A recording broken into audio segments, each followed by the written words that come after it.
Olá, meu querido aluno, minha querida aluna da turma de Ética, Estatuto da OAB, 5º ano, último ano, com a graça de Deus, né? Nesse período que nós estamos passando, a professora está gravando essa aula, tá? Para trabalhar com vocês um tema de extrema importância, tá? Esse tema vai falar do advogado estrangeiro, como que esse advogado estrangeiro vai fazer a sua inscrição aqui no Brasil, como é a procedência desse advogado, quais os requisitos que ele tem que cumprir para exercer a advocacia aqui no Brasil, tá?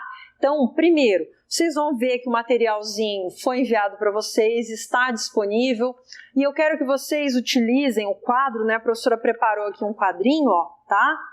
Esse quadro aqui vai estar esquematizado como que esse advogado vai fazer. Primeiro, tá? Ele precisa comprovar esses requisitos perante a Ordem dos Advogados do Brasil. Ou seja, ele vai até uma subseção, ele vai para lá e vai fazer o quê? A regularização dele. Como que isso funciona? Primeiro, se ele quiser atuar aqui no Brasil, tá? Um advogado aí, vamos pegar um país, vamos pegar Portugal, tá? Nós temos um tratado de direito entre Brasil e Portugal. Só que independente de tratados internacionais, isso aqui é uma regra geral, tá? Por quê? Nós temos aqui o requerimento de inscrição. Então, digamos que o advogado, né, ele é norte-americano, lá dos Estados Unidos, ele vai vir, professora, mas não tem um tratado específico para isso, só que ele pode sim fazer o requerimento, tá?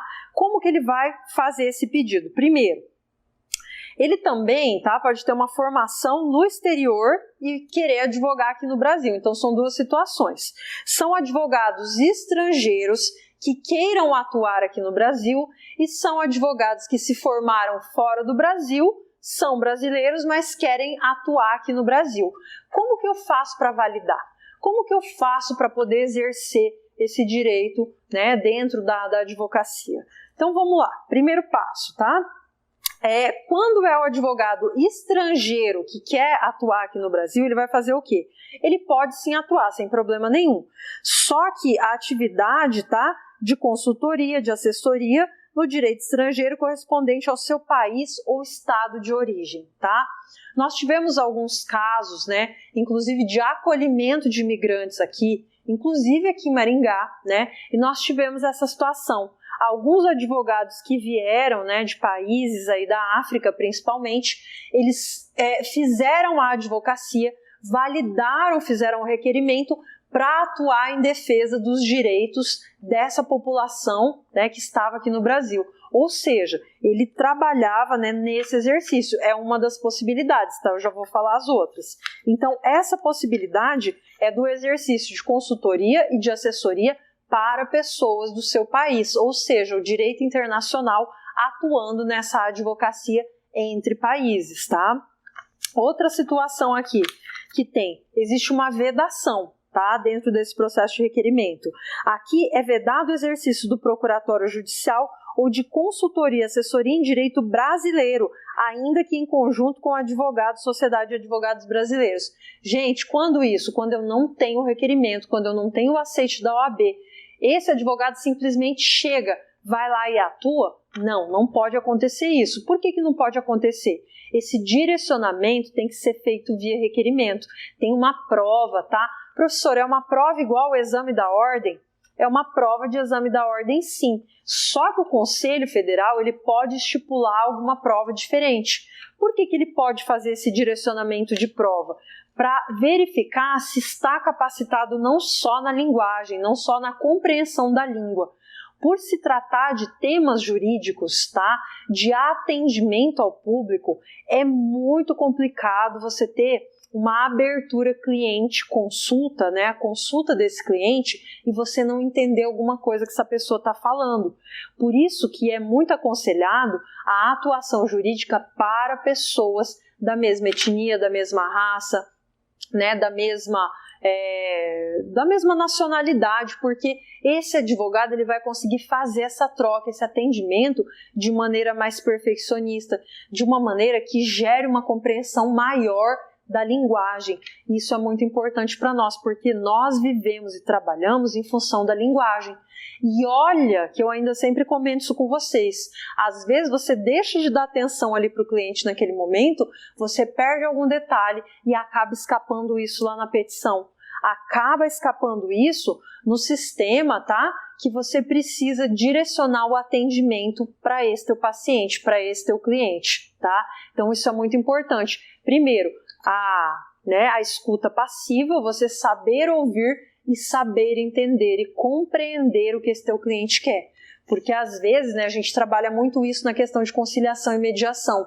Será que eu estou conseguindo entender esse cliente? E o advogado estrangeiro, quando ele vem para o Brasil, ele precisa entender que existem regras, requisitos, tem que ser requerido, tem que ser solicitado, e mesmo após solicitação, ainda assim tem um cerceamento de atividade, tá? Por quê? Ele pode não conseguir ter uma compreensão da linguagem como deveria, tá bom? Para exercer assessoria e consultoria, deverá requerer ao Conselho Seccional do local onde for exercer sua atividade, ou seja, ele vai lá naquela seccional, naquele local que ele quer atuar, pedir uma autorização. Como que é essa autorização, pessoal? Ele vai pedir autorização que é equivalente a um processo de inscrição. É como se você tivesse que montar todo aquele processinho de inscrição, ingressando com esses documentos, solicitando a carteira, validação da carteira, porque aí você vai ter uma duração de 3 anos, inclusive com acompanhamento, tá? Da seccional, e esses 3 anos que duram, pode renovar por igual período de 3 anos, tá? Então, tem que ter o acompanhamento, faz um período aí de 3 anos e depois pode ser prorrogado por mais 3, ok? Isso aqui já caiu na prova do exame da ordem, gravem esse período, tá, pessoal? Primeiro, você aí que quer ajudar um colega estrangeiro que quer advogar aqui no Brasil, mentaliza que ele está vindo, que você vai ajudar ele. Primeira coisa, vai pedir o requerimento. Vai lá na seccional da OAB, eu quero atuar em Maringá. Beleza. Você vai fazer o requerimento, vai fazer como se fosse o pedido da sua solicitação de carteira, tá? Se tiver que validar via prova, tem que validar via prova. Por quê? Porque se não tiver a validação via prova, via exame de ordem, essa pessoa não vai estar apta, compatível com a advocacia, tá? Ok? Aí, qual é o prazo? Esse prazo que cai bastante. O estrangeiro, ele pede, tem 3 anos, tá? Ele vai ter o recebimento por 3 anos e pode pedir renovação por mais 3 anos, tá bom? 3, passível de renovação por mais 3. Não esqueçam isso aí, tá? Volta e meia essas questõezinhas caem. E o estrangeiro que é formado no exterior, vamos lá, você foi lá na Argentina, Los Hermanos, fez a faculdade de Direito lá. Professor, eu sou chique, gosto de estudar fora, mas eu quero advogar no Brasil, vou voltar para o Brasil. Ótimo, beleza, seja muito bem-vindo. Você tem nosso sanguinho brasileiro, então você está aqui. Agora, quando você quer atuar aqui no Brasil, você vai seguir lá o artigo 8º do parágrafo 2º do Estatuto da OAB. E o que vai falar? Primeiro, deve cumprir os requisitos de inscrição do artigo 8º, inclusive a aprovação do exame de ordem. Tem que ser aprovado em exame de ordem. Aqui eu não tenho uma possibilidade igual é o caso do estrangeiro. Aqui é o brasileiro que se formou no estrangeiro e voltou. Aqui ele tem prerrogativa, ele tem que fazer a prova do exame, tá? Ser aprovado nas 2 fases para depois fazer o requerimento. Junta todos aqueles documentos, dá o ingresso, faz o pedido, só que tem outras observações, tá? Primeiro, é facultativo o estrangeiro juntar o título de eleitor e a quitação do serviço eleitoral. Isso é obrigatório? É facultativo, tá? Isso aqui já caiu na prova do exame, tá? Eu tô pontuando isso aqui porque eu já peguei questão que isso aqui caiu, tá? Então vamos lá. É facultativo ao estrangeiro juntar o título de eleitor e a quitação do serviço militar. Não é obrigatório. Como é que cai lá na prova? É obrigatório o estrangeiro formado no exterior que pretende advogar no Brasil cumprir os requisitos do artigo 8º, bem como exame de ordem e obrigatoriamente do sexo masculino, prestar a quitação do serviço eleitoral. Errada a obrigatoriedade de quitação do serviço eleitoral, tá bom? Cuidado. Outro item, quando não graduado no Brasil, deve fazer a prova do título de graduação. Professora, como funciona essa prova do título de graduação? Gente, vai que essa faculdade lá fora, tá? Não sei qual faculdade que é. Vai, porque aqui nós temos o Ministério da Educação fiscalizando. Fora do Brasil, a gente não sabe se o Ministério da Educação está fiscalizando. Nós não sabemos se essa instituição é boa, se está cumprindo todos os requisitos. Então, além da prova do exame de ordem, além do cumprimento dos requisitos do artigo 8º, além da facultatividade, tá? Da questão do cumprimento do serviço militar e também, né, da questão de título de eleitor, você tem que validar essa graduação. Ou seja, aqui entra, tá, a resolução do Ministério da Educação. Há uma análise, tá, de validação de diploma, tá, para verificar se essa graduação foi válida, se bate a grade dos requisitos que o MEC exige para que você realmente tenha uma graduação válida. É o MEC que vai fazer essa validação. Vocês ouvem muito isso lá no processo de medicina, né, que o médico tem que validar o certificado de graduação aqui no Brasil.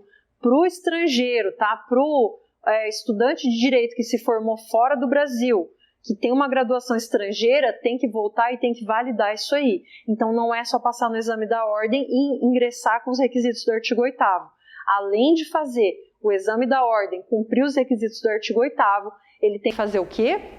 Tem que juntar a validação desse título de graduação do exterior aqui para o Brasil, tá? O MEC tem que validar esse diploma. Beleza, galera? Por hoje a nossa aula é essa, uma aula gostosa, uma aula tranquila. Vocês vão ler o conteúdo, vocês vão fazer os exercícios e a professora está aguardando a remessa aí para poder fazer a correção. Um abraço para vocês, até a nossa próxima aula.